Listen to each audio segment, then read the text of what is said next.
So hey hello guys and welcome back to your channel. और अभी अगर आप इस चैनल पे आ गए हैं तो आप 8th क्लास का अभी जो हमारा लेसन चल रहा है इंग्लिश का, और इससे पहले मैंने साइंस और मैथ्स का भी अपलोड कर दिया है, तो वो भी आप जाके देखिए। Chapter number 1 rational and irrational numbers, और एक एक करके मैं सारे जो वीडियोस हैं वो ला रही हूँ चैप्टर वाइज। ठीक है, तो आप जाके देखिए। और आज हम पढ़ने वाले हैं इंग्लिश का जो आपका फर्स्ट लेसन है, that is a time to believe. ठीक है, जिससे लिखा गया है, किसने लिखा है इसे? बीजे मॉर्पिट सर ने। ठीक है, तो बीजे मॉर्प ये जो पोयम है ये बहुत ही ज़्यादा आप कह सकते हैं कि it is very inspiring and motivational, because it aims to give readers hope for being ambitious and reason to believe in better things to change their lifes. ठीक है, तो चलो एक एक मतलब आप कहने का मतलब यह है कि आप इस पूरे पोयम में आपको ये बोला है कि आपको आपके खुद के ऊपर भरोसा होना चाहिए। ठीक है, कि आप ये चीज़ें कर सकते हो।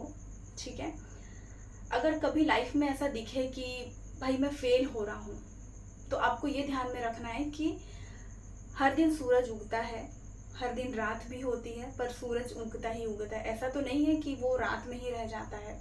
तो जो हर दिन होती है वो एक नई शुरुआत होती है। तो इस मतलब पूरी पॉजिटिविटी को लेकर के ना ये आप लोगों के लिए जो पोयम है ये सिलेबस में रखा गया है, ताकि कुछ चीज़ें आप बहुत जल्दी समझ जाओ कि अगर आपकी ज़िंदगी में डिफ़िकल्टी है, प्रॉब्लम है, तो भी आपको हार नहीं माननी है।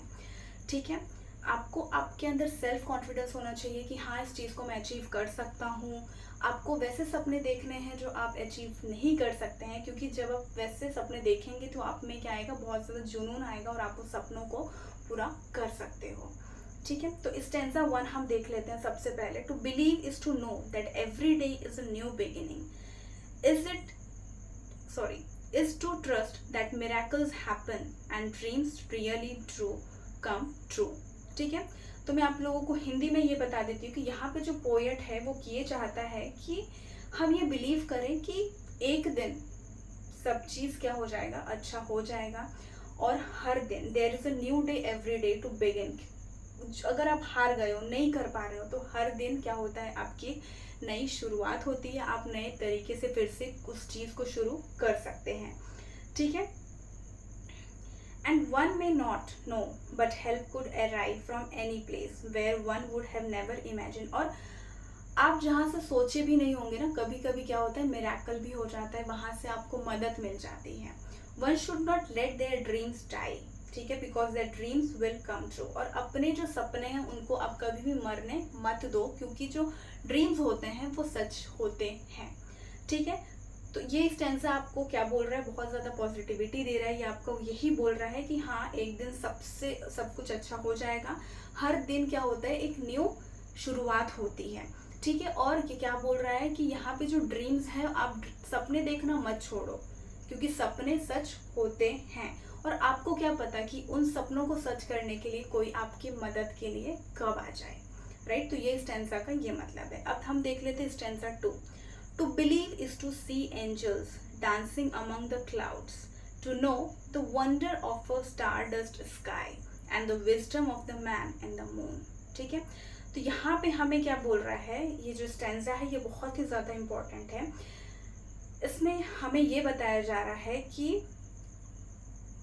यहाँ पे क्या बोल रहा है, देखो, to believe is to see angels dancing among the cloud.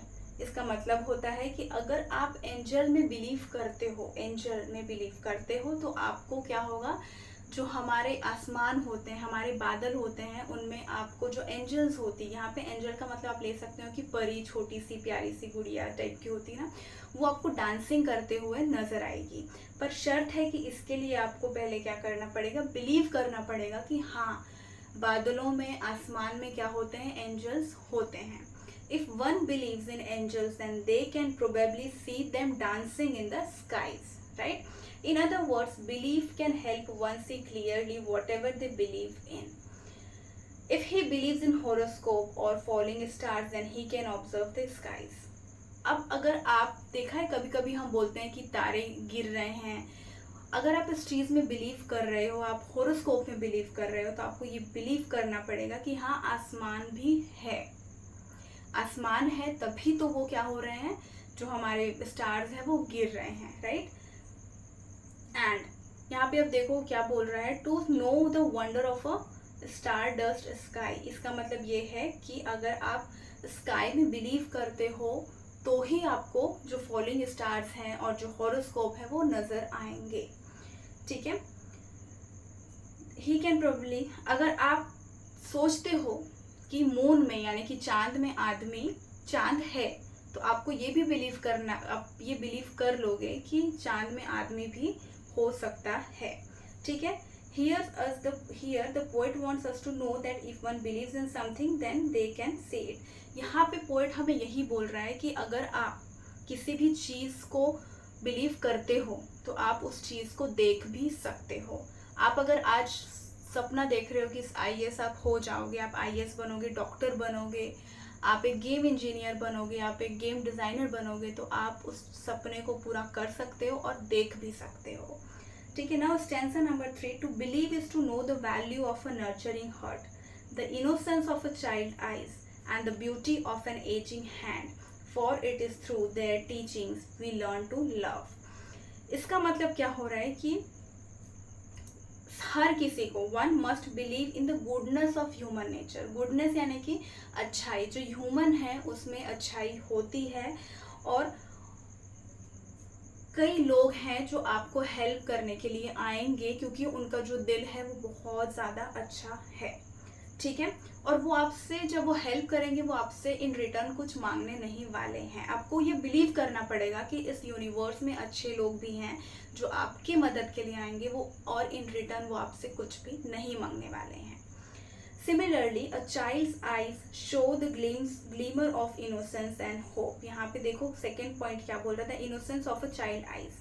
तो आपको ये बिलीव करना पड़ेगा कि चाइल्ड के जो छोटे छोटे बच्चे होते हैं उनके देखना आईज में आपको बहुत ज़्यादा इनोसेंस दिखेगी, बहुत ज़्यादा प्योरनेस दिखेगी, तो ये आपको बिलीव करना है। ठीक है, इन कॉन्ट्रास्ट ओल्ड पीपल जो होते हैं, यहाँ पे अब देखो, the beauty of an ageing hand, for it is through their teachings we learn. मतलब जो आपको ओल्ड पीपल, जो बूढ़े लोग होते हैं, जो आपसे बड़े होते हैं, वो क्या होते हैं, वो अपने एडवांटेज के हिसाब से आपको उनका एक्सपीरियंस बताते हैं, उन आपको वो समझाते हैं, पढ़ाते हैं। राइट, तो ये थर्ड स्टैंजा का ये मतलब था। A fourth stanza, to believe is to find the strength and courage that lies within us when it is time to pick up the pieces and begin again। यहाँ पे क्या बोल रहा है कि आपको आपके खुद के अंदर बिलीव करना पड़ेगा कि आपके अंदर स्ट्रेंथ है, करेजियस है। ठीक है, आप किसी भी चीज़ में पीछे नहीं हो। ठीक है, आप भले ही बहुत बार फेल हो गए हो, बट आपको रीस्टार्ट करना है, आपको खुद को मोटिवेट करना है, और फिर से आपकी जो लाइफ है आपको सक्सीड होना है। ठीक है, आपको फाइट कर करके आपको सक्सीड होना है। ये था आपका stanza number 4। Stanza number 5, to believe is to know we are never alone, that life is a gift and this is our time to cherish it. ठीक है, आपको ये बिलीव नहीं करना है कि आप इस दुनिया में अकेले हो। आपको ये ध्यान में रखना है कि आपके सराउंडिंग में बहुत सारे लोग हैं आपकी मदद करने के लिए। ठीक है, और अगर वहाँ पे कोई नहीं है तो आपके लिए सबसे पहले कौन होता है, भगवान। राइट, तो गॉड वहाँ पे आपके इर्द गिर्द ही घूम रहा है। ठीक है, और यहाँ पे लाइफ जो है वो एक गिफ्ट है, तो आपको उसको क्या करना है, फेंकना नहीं है, ऐसे ही बर्बाद नहीं करना है। आपको हर मोमेंट जो है वो क्या करना है, आपको चेरिश करना है।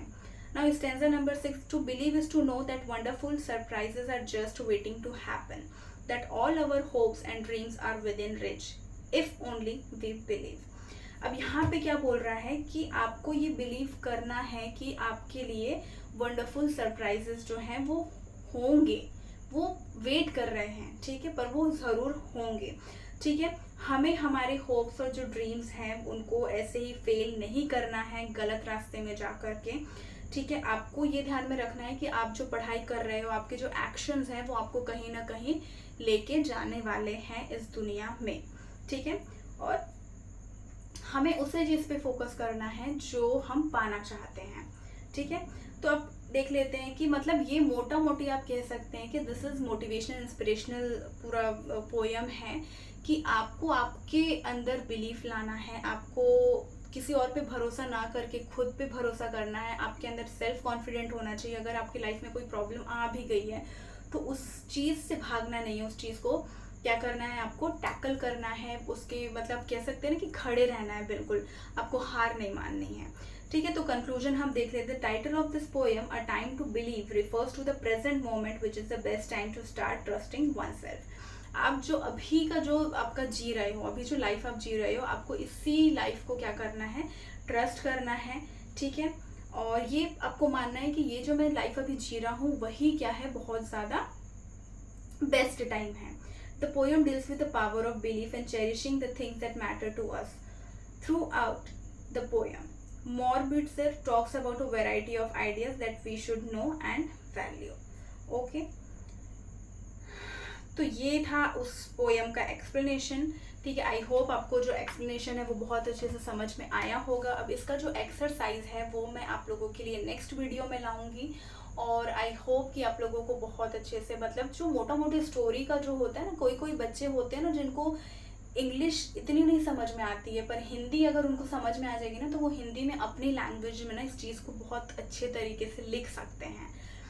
तो वही चीज़ है, इसलिए मैंने आप लोगों को हिंदी में ये बात बताई, मतलब समझाइए कि स्टैंजा एक स्टैंजा एक स्टैंजा, ताकि बहुत लोगों को, मतलब अगर आप लोगों को इसमें क्या सार निकल रहा है ये भी अगर आप लोगों को पता चल गया ना, तो आप एग्जाम में ऐसा नहीं है कोई आप आंसर छोड़ के आ जाओगे, आप कुछ ना कुछ लिख के ज़रूर आओगे।